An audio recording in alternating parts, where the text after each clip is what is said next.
On item 2, Councillor Clark. Hang on. Yeah, thank you very much, Mr. Chairman. Item 2, boards and agencies. This is a request that we had put forth with regards to the Festival of Friends, and Mr. Zagaric was going to meet with the executive of the Festival of Friends, so I'd like to ask Mr. Zagaric for an update, please. Eric, please. For you, Mr. Deputy Mayor, staff met with the director from Festival of Friends last week, just reiterating our process as it relates to boards and agencies in terms of staff's role and council's role, and the fact that the grants are discretionary grants at the discretion of council, as well as we reiterated what is required from a reporting standpoint and highlighted what is the norm in terms of other non-legislative boards and agencies as it relates to reporting.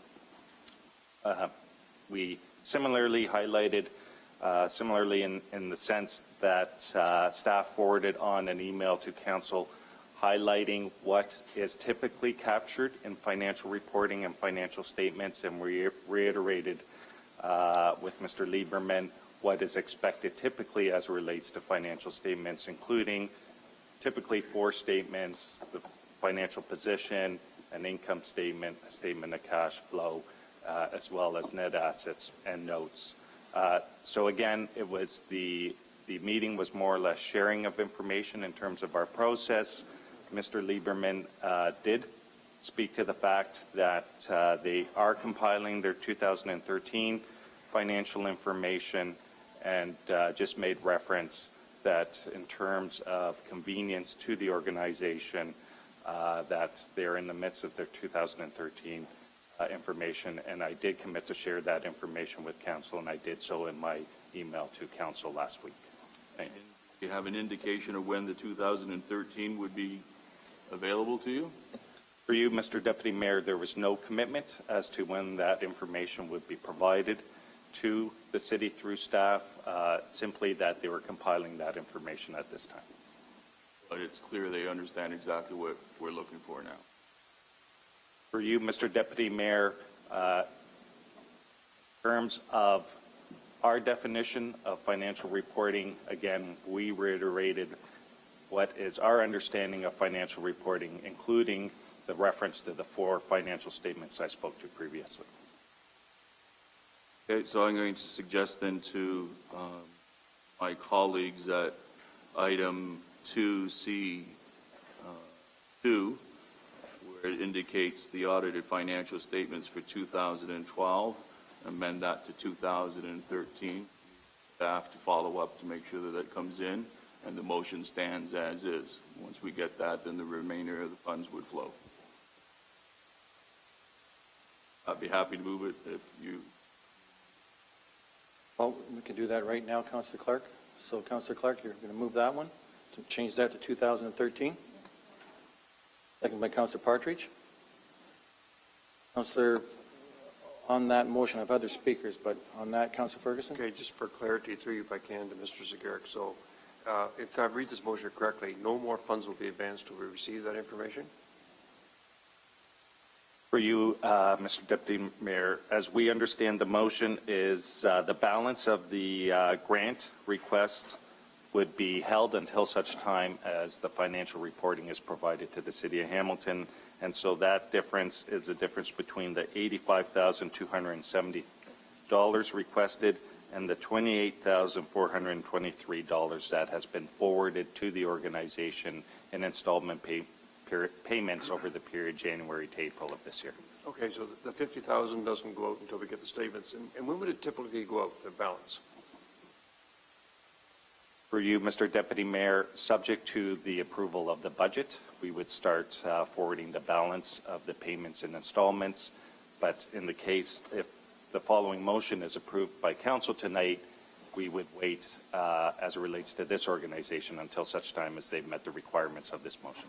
Okay, thank you, Mr. Chairman. What I'm trying to get my head around, Mike, is, it's going to take them probably a month to get because you're looking for a balance sheet to be generated. You have the income statement. You're looking for a cash flow statement and any other notes that the auditor may find. So it'd probably take a month to put that together. Would the funds flow before a month, or are we going to put them in hardship by holding this for a month, or when would they typically flow? For you, Mr. Deputy Mayor, as I understand it, the organization's year end is September 30th, so I would expect they're in the midst of compiling the information. So just to your reference to that, it would require a month. It may not require that long if they're in the midst of preparing those statements, given that their year end would have ended at the end of September. So again, as we understand the motion, we would not forward the balance of the grant request until such time as we've received the financial reporting that has been requested from Council. I understand that. So the end of September 2013 would be the fiscal year end that they generate these documents for. You've now made it clear to them what you're looking for in the way of, I think it's called a notice to read or financial statement. It probably would take an accountant a month to prepare that. Would the balance of the 50,000 typically flow before, what's we at now, before the middle of May, or would it typically flow later than that?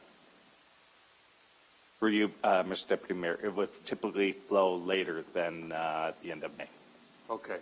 So it shouldn't put them in any hardship then. If it takes a month to prepare these statements, then once they're in, then you can just flow the money in the normal. For you, Mr. Deputy Mayor, I'm not familiar with their cash flow, but recognizing the fact that the event is not held until the latter part of the summer. Again, I'm not familiar with their cash flow requirements. Okay. Mike, I just saw Lauren speak to Brian. Is there anything new you can tell us on that? No? Okay. I support the resolution then. If they don't need the money for a month, it takes a month to get these documents, that should be fine. Okay, thank you, Councillor Ferguson. Have Councillor Partridge on that. Councillor Partridge, please. Yes, very quickly. Thank you, Mr. Deputy Mayor. I just pleased to support this. I just wanted to make sure that we're talking about 2012, that it could be flexible and change to 2013. Didn't make a lot of sense to me to have 2012 audited and then 2013 audited, so I'm happy to support it. Thank you. Okay, no further speakers. Mayor Bettina, not on that. So I had a mover and a seconder on to change that to 2013. So, and yes, you did on overall on number 2, but on this item, on C number 2. Yes. Okay. Councillor Moore, go ahead. Yeah, that's when I raised it. Could I ask again, please, what was Mr. Lieberman?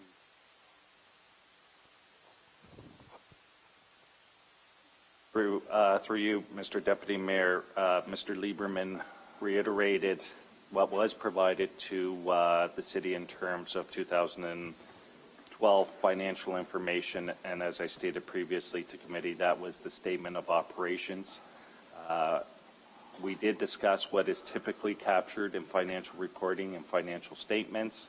I did identify that typically forms part of a financial report. And the norm is, again, that a financial report would contain 4 financial statements, including a statement of operations. And then we went on to discuss the process as it relates to the boards and agencies and the role of council and staff, and the fact that it is a discretionary process in that council hears presentations and deliberates on grant requests, and it's at the discretion of council as it relates to the grant allocations given the request before committee during the budget process. Okay, I still am not clear on what you're saying. I inadvertently voted for the amendment at the last meeting and wish to have my vote recorded differently than on the amendment as it was put at that time.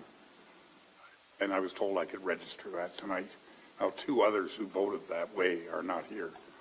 I don't know what that does to the vote, but I would like at least a note to record that. I felt it was too heavy-handed. Clerk, Yes. record, please. Mary? Deputy Mayor, to understand Councillor Morrow's request, Councillor, are you requesting that your opposition to the recommendation that was noted, this recommendation before you this evening, that you wish to be recorded differently? The vote last time, I inadvertently voted for the amendment. Okay. And want to be recorded as taking a different position. Okay, through you, Mr. Deputy. Okay, I understand. Through you, Mr. Deputy Mayor, the recorded vote that was taken at the General Issues Committee, if the councillor has a concern with how he voted at that time, he would need to raise it. This No, I motion, was told that would be at council. okay, this motion is currently before you this evening for your consideration. Any way you wish to vote on this item this evening is No, I'm talking about the last vote. I was told I could change my vote at the last meeting tonight, and that was reaffirmed this afternoon. Yeah, my apologies, Mr. Deputy Mayor, but you would have to make that adjustment at the committee meeting where the vote did take place. I was told I couldn't at that time. I appreciate that, Councillor Morrow, but my advice to you this evening is that you vote currently on the motion that's before you and the resolution that was voted on at the General Issues Committee. When the minutes are raised for that meeting, you can then address it Okay, at that time. I just, as long as I can get a straight story. Councilor Morrow, you good now? I can't do anything, Yes. according to the clerk.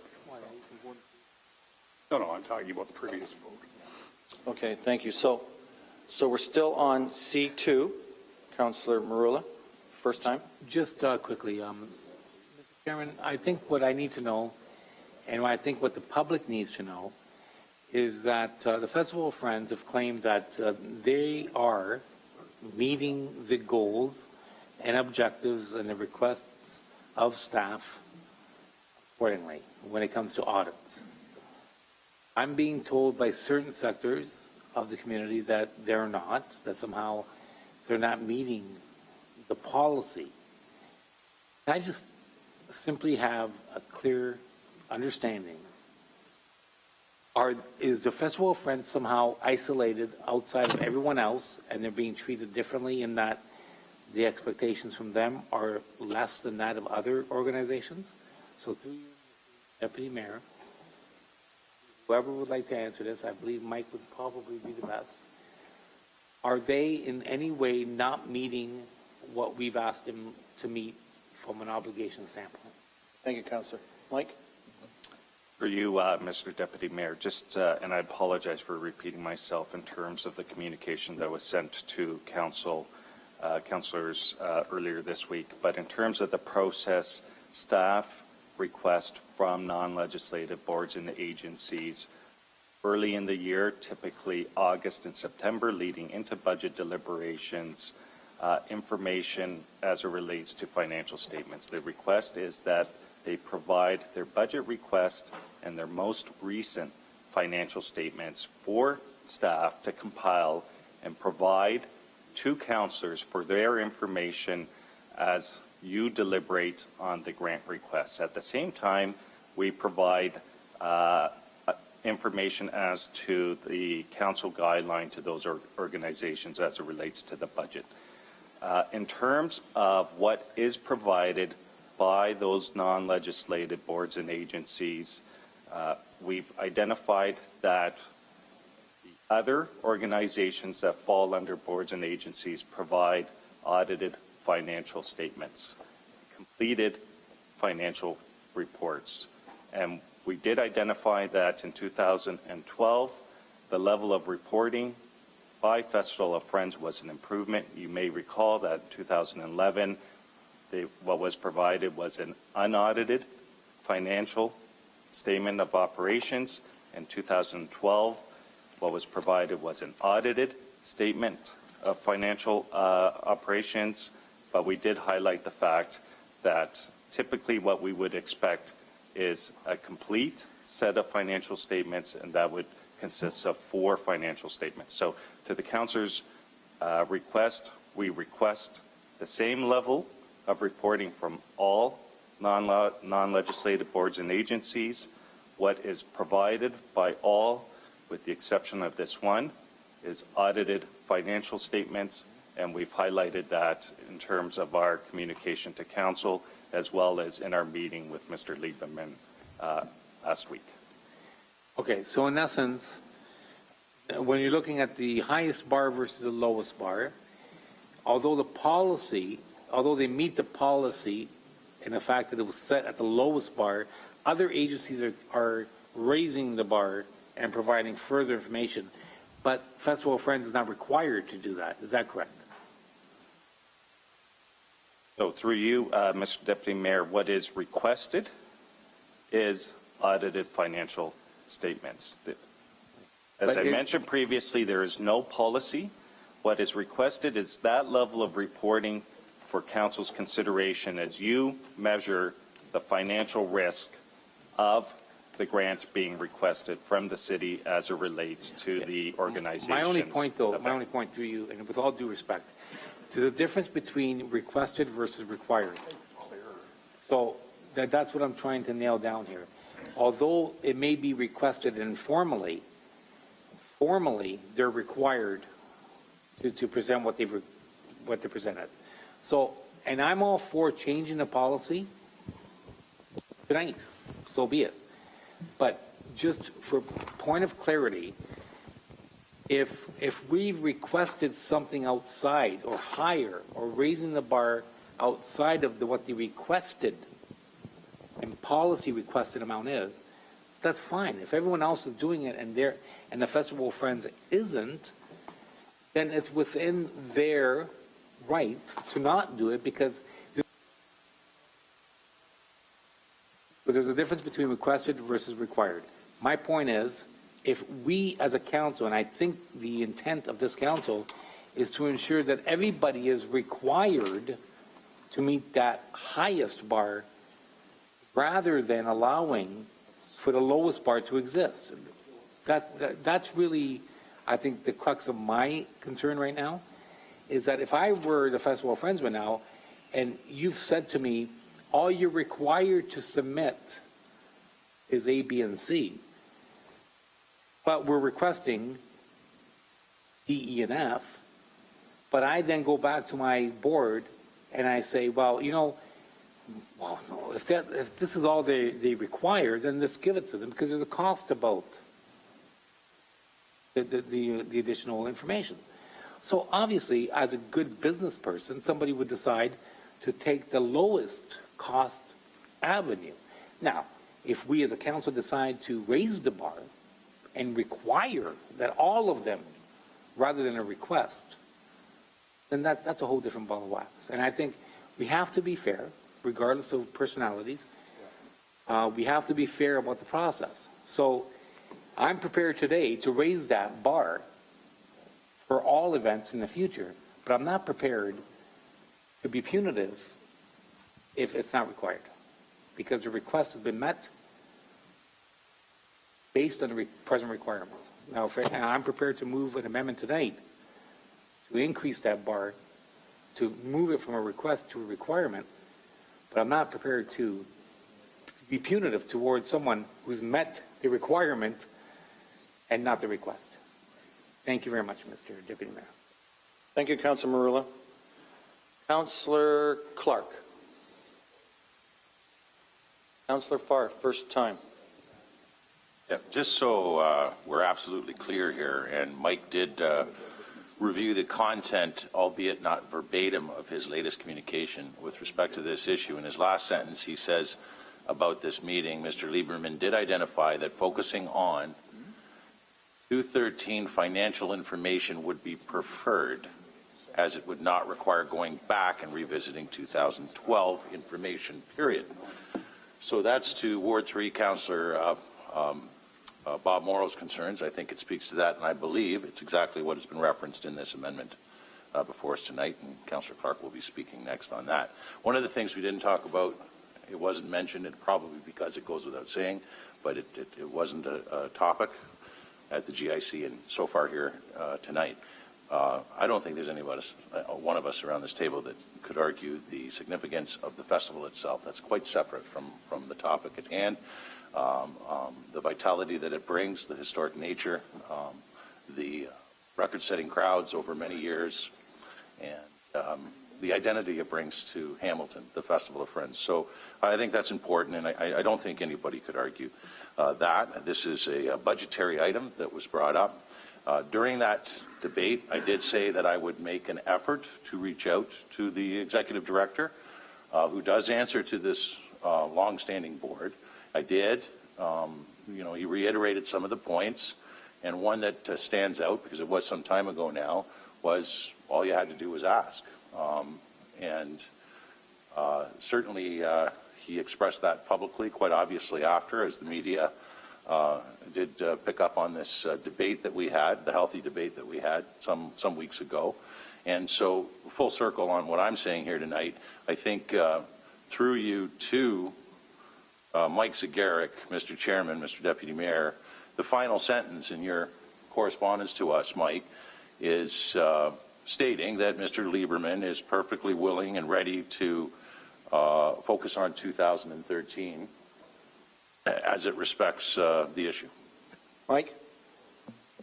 For you, Mr. Deputy Mayor, again, as part of our conversation, it was highlighted that the organization is compiling their 2013 financial information, so it would be more efficient for the organization to focus on 2013 rather than to go back a year and require their external auditor to not only compile 2013 financial information, but to essentially redo the 2012 financial information.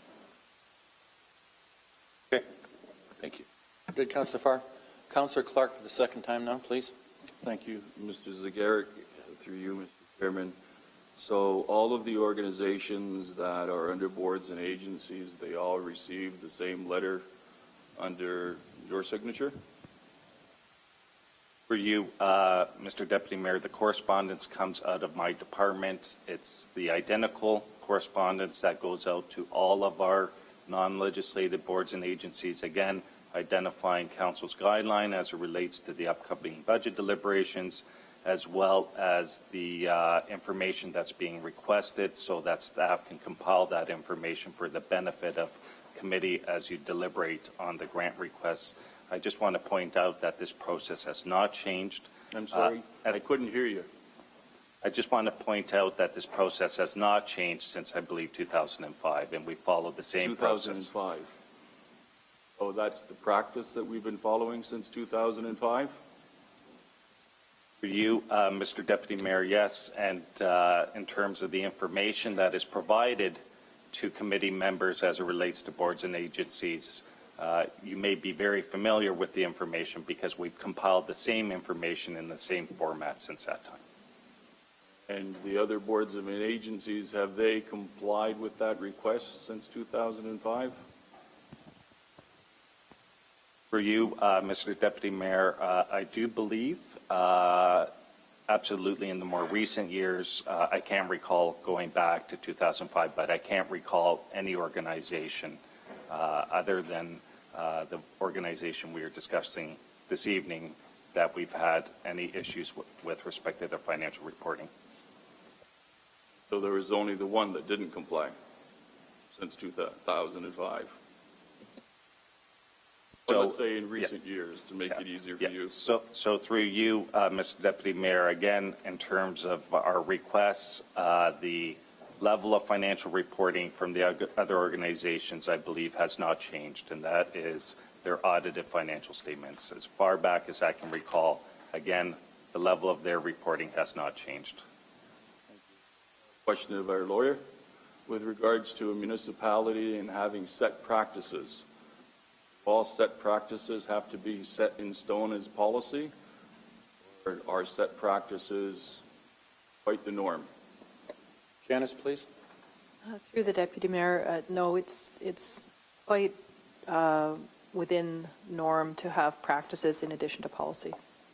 And when a funding agreement between a municipality and an applicant, when that funding is discretionary and it's a standing practice of an organization, who ultimately has the say whether or not they're in comply with the request?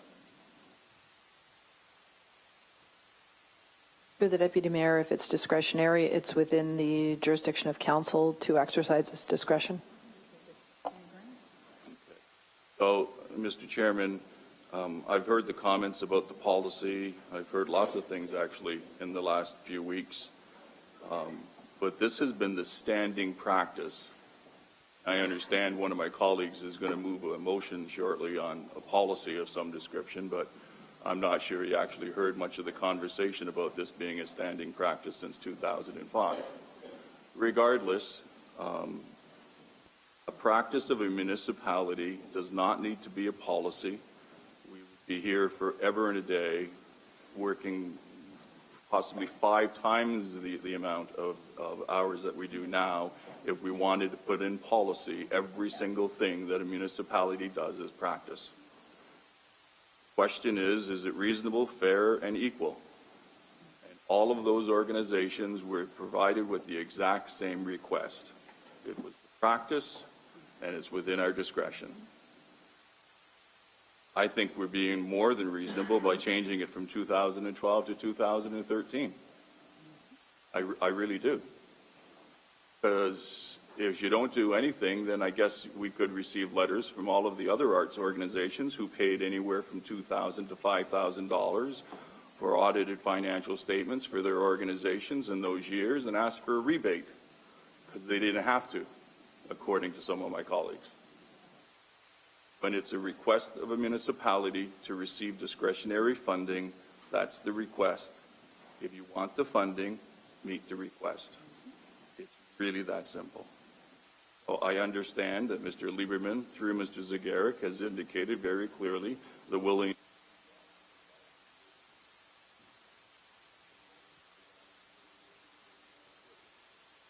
Councillor Clark? Most of us around this table are willing to take him at his word. And then we'll have all of them all in compliance and we won't have an issue again. So I encourage my colleagues to vote accordingly with that amendment that we're switching it from 2012 to 2013. I thank Mr. Lieberman for coming in to meet with Mr. Zagaric. Thank you, Councillor Clark. First time, Councillor Powers. So just not to put this, as you're aware, we're undergoing a review of not only the CPP program, but the boards and agencies and all those things. One of those things that will be part of it is under the governance will be the responsibility of fiscal reporting. So that the issue raised by my colleagues around the table will be part of the report that comes to us that will impact, depending upon the, I'm going to call it the volume of dollars that flow to the organizations, will be the requirement for the type of reporting that they'll have to provide. Thank you, Councillor Powers. Councillor Marula. Thank you, Mr. Deputy Mayor. Okay, clearly, let's take away personalities, let's take away emotion. Let's clearly look at what's before us. We legislatively, as a council, require a certain amount of information. We have, staff has, through a letter or correspondence, gone beyond that required legislative parameter and requested additional information. So, the reality is, legislatively speaking, he has met, or the Festival of Friends has met the obligation of this particular legislative body. The additional request is over and above. So if people choose to accept that from staff's request, that's their prerogative, but it's not required. All that the Festival of Friends has done is provided us with exactly what we've asked them to, through requirements, provide. So, we can keep on driving around the block a little bit, but the bottom line is this. What Festival of Friends has provided is exactly what is required of them. What staff has requested is over and above the requirement legislatively. Hence, I'm prepared tonight to move a motion to ensure that it becomes a requirement rather than a request, because requests aren't written in the law of this council. It's voluntary. So there's a difference between something that's legislated and something that's voluntary. So if community groups have voluntarily expended resources to meet this request, they have done so voluntarily, not by requirement. Hence, if there's a problem with one of them actually meeting our requirement, then the problem's not that one, but the requirement not expanding it or clarifying it towards where we should be at the request level. Hence, the problem is with this legislative body. And I'm prepared to fix that tonight. So at the appropriate time, I will move, since the bar has been raised, to the requested level, and make that a requirement for audited rather than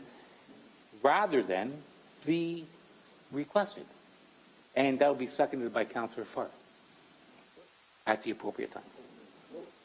Or Councillor McCaddy, I'm sorry. I must have misheard who was coming. Councillor McCaddy. Councillor McCaddy is far more intelligent. So, that was a joke. So on that scenario and motion, I will move that this requirement become one rule for all, as opposed to somehow, I don't know, deciphering between personalities who should or should not be part of this requirement. And that's what I'm trying to do. Eliminate all the emotions, eliminate all the personalities. Let's create one rule for everybody. Therefore, it becomes clear for boards and agencies. And that'll be seconded by Councillor McCann. Councillor Clark, on the point of order. It's not a point of order. Actually, order. my motion's still on the floor, so we can't receive a second motion. And if the good councillor was listening to Councillor Powers, we already moved that motion as a part of our collective process on CPP. It helps to pay attention. On that point, then we shouldn't even be wasting our time around this table discussing something that's redundant, since we have an issue. Therefore, Mr. Lieberman and the Festival of Friends isn't an issue. Therefore, we should be defeating what's before us. Thank you very much for supporting a more unified, formal response, rather than simply isolating this based on personalities. Thank you, Councillor Marilla. Councillor Powers? Call questions. All questions. As amended. All in favor? Stand recorded. Stand recorded.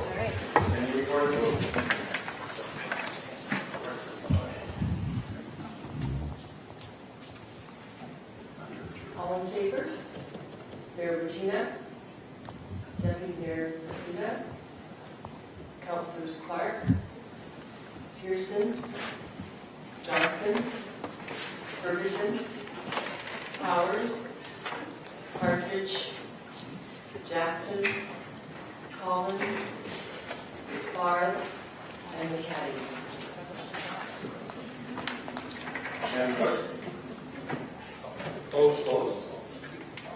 Councillors Marula and Morrow.